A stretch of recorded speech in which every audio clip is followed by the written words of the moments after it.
ہمارا رسول کائنات کا واحد انسان ہے کہ نہ جس کی بات پرانی ہوئی نہ ذات پرانی ہوئی، بھائی اس کی بات ہے توحید کا اعلان اور اس کی ذات ہے نور مکمل۔ بھائی رسول کی بات کیا ہے؟ میرے رسول کی بات کیا ہے؟ بات ہے توحید کا اعلان، بہت توجہ رکھیے گا، ذات ہے نور مکمل، اور انہی دو باتوں پہ مجھے گفتگو کو آگے بڑھانا ہے۔ بھائی عرب کے اس معاشرے میں جہاں 365 بت پوجے جا رہے ہوں، جانتے ہوئے کہ یہ لولے ہیں، جانتے ہوئے کہ یہ لنگڑے ہیں، بھائی کیا مشرک نہیں جانتے تھے کہ یہ بت لنگڑے ہیں چل نہیں سکتے، یہ بت لولے ہیں کوئی چیز اٹھا نہیں سکتے، یہ بت اندھے ہیں ان کی آنکھیں نہیں ہیں، یہ بت بہرے ہیں ان کے کان نہیں ہیں، یہ بت مفلوج ہیں کچھ نہیں کر سکتے، ادھر سے اٹھاؤ ادھر رکھ دو، ادھر سے اٹھاؤ ادھر رکھ دو، جانتے بوجھتے ہوئے خدا مان رہے تھے۔ تو اب ہمارا اور آپ کا اجارہ تو نہیں ہے نا اگر کوئی عیب کو دیکھتے ہوئے خدا مان لے۔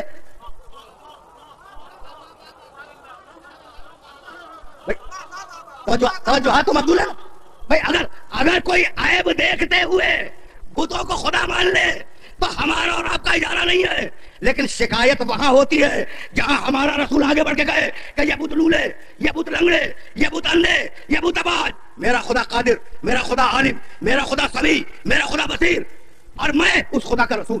تو اب عجیب کمال ہے کہ اندھے بت کو خدا مانیں گے، بولتے ہوئے انسان کو رسول نہیں مانیں گے۔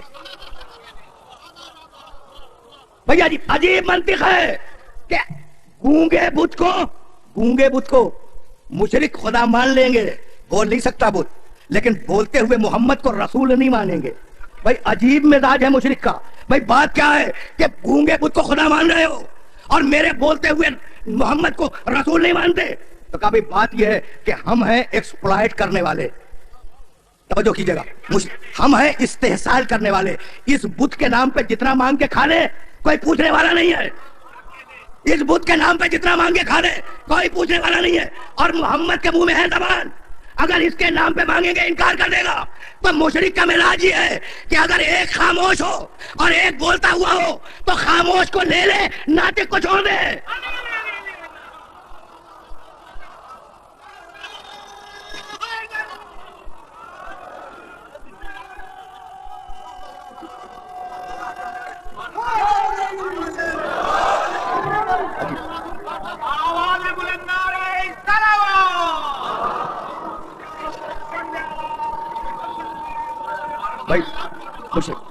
مشرک سماج پہ گفتگو ہے۔ اس مشرک سماج میں نے کبھی ایک جملہ عرض کیا تھا اور اب اس جملے کو میں آگے بڑھا رہا ہوں۔ اس مشرک سماج میں جہاں 365 بت رکھے ہوئے تھے، محمد رسول اللہ کو اپنے ایک اندیکھے خدا کا تعارف کرانا ہے۔ کتنا مشکل کام ہے بھائی۔ جو معاشرہ بتوں کو دیکھ رہا ہو، بتوں کو چھو رہا ہو، بتوں کو محسوس کر رہا ہو، اس معاشرے میں ایسے خدا کو متعارف کرانا جسے نہ چھوا جا سکے، نہ سونگا جا سکے، نہ چکھا جا سکے، نہ دیکھا جا سکے، نہ مس کیا جا سکے، کام مشکل ہے یا نہیں ہے؟ تو اب پروردگار نے طے کیا کہ حبیب اب تو اکیلا نہیں کرے گا، اب یہ ٹیم ورک ہوگا، آیات میری ہوں گی، لہجہ تیرا ہوگا۔ بہت توجہ رکھیے گا، اس لیے کہ اب میں استدلال کو آگے بڑھا رہا ہوں۔ لفظیں میری ہوں گی، لہجہ تیرا ہوگا، قرآن میرا ہوگا، لہجہ تیرا ہوگا۔ اب کمال دیکھیں کہ اس خدا کا تعارف شروع ہوا۔ بسم اللہ الرحمن الرحیم، قل هو اللہ احد اللہ الصمد۔ سارا سورہ میرے محترم سننے والوں کے ذہن میں محفوظ ہے، میں تو ایک لفظ پہ روک رہا ہوں، قل حبیب کہہ دو هو اللہ احد، وہ اللہ، وہ میرا اللہ، وہ ایک ہے۔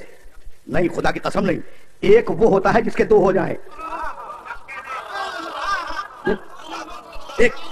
ایک وہ جس کے دو ہو جائیں اور ایک وہ جس کا آدھا ہو جائے۔ آہد ایک نہیں، اکیلا،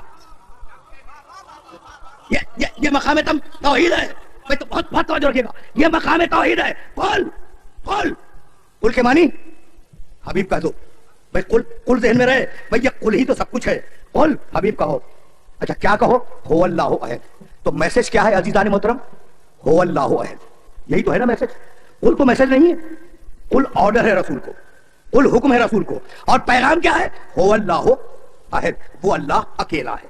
بہت توجہ رکھیے گا، اگر آپ اپنے بیٹے کو پڑھا رہے ہوں بغدادی قاعدہ لے کر اور آپ اس سے کہیں کہو بیٹا الف، اور وہ کہہ دے کہو بیٹا الف، تو آپ تنگ آ جائیں گے یا نہیں؟ اسے اسے بھائی بہت توجہ رکھیے گا، بہت توجہ رکھیے گا، بڑا نازک مرحلہ ہے جہاں سننے والوں کو لے کے آ گیا. بھائی اگر بچے سے کہے کہو بیٹا الف اور جواب میں وہ کہہ دے کہو بیٹا الف، تو آپ عاجز ہو جائیں گے، پریشان ہو جائیں گے. تو بچے کو کیا کہنا ہے؟ الف. آپ نے کہا کہو بیٹا، بچے کو کیا کہنا ہے؟ فقط الف. اچھا تو آپ کہو بیٹا کی جگہ پہ ہے قل، رسول کہو. تو اب پیغام کیا ہے؟ هو اللہ احد. تو قرآن میں آنا چاہیے تھا هو اللہ احد. یہ قل تو رسول کو آرڈر تھا، لیکن میرا رسول اتنا بڑا امانت دار ہے.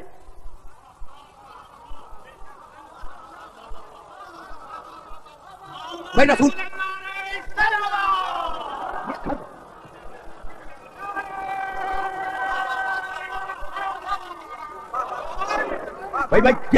یہی میسج تو میں اپنے سننے والوں کی خدمت دینا چاہ رہا ہوں کہ جہاں جہاں قرآن میں قل ہے، جہاں جہاں بھی قل ہے، وہ حکم ہے محمد کو.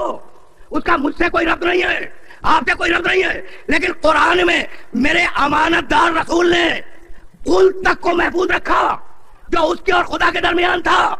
تو جو دین میں اور قرآن میں اتنی امانت برتے، کیا وہ شریعت کو خطا کاروں کے حوالے کر کے چلا جائے گا؟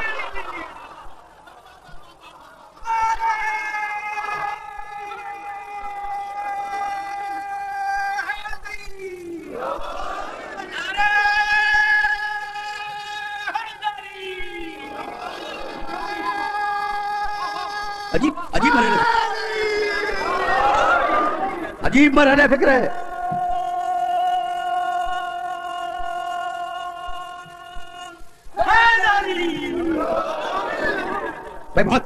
بہت توجہ رکھیے گا، اس لیے کہ جانا اسی مقام سے آگے ہے. بھائی توحید ہی سے ہم رسالت تک پہنچ سکتے ہیں. رسول کی بات توحید، رسول کی ذات نور. بھائی یہ دونوں جملے ذہن میں محفوظ رہے. اس کی بات توحید ہے. قل هو اللہ احد. تو الفاظ اللہ کے، بھائی لفظ بدل رہا ہوں میں، کلام خدا کا جس کا نام ہے قرآن اور لہجہ محمد کا. بھائی اب جملہ ذہن میں رہے. دین پھیلا جو دو چیزوں سے، خدا کا کلام، محمد کا لہجہ. اب یہ ممکن نہیں ہے کہ خدا کا کلام تو قیامت تک رہے اور محمد کا لہجہ چلا جائے. اس کو رہنا ہے چاہے سامنے ہو یا پردے غیب میں ہو.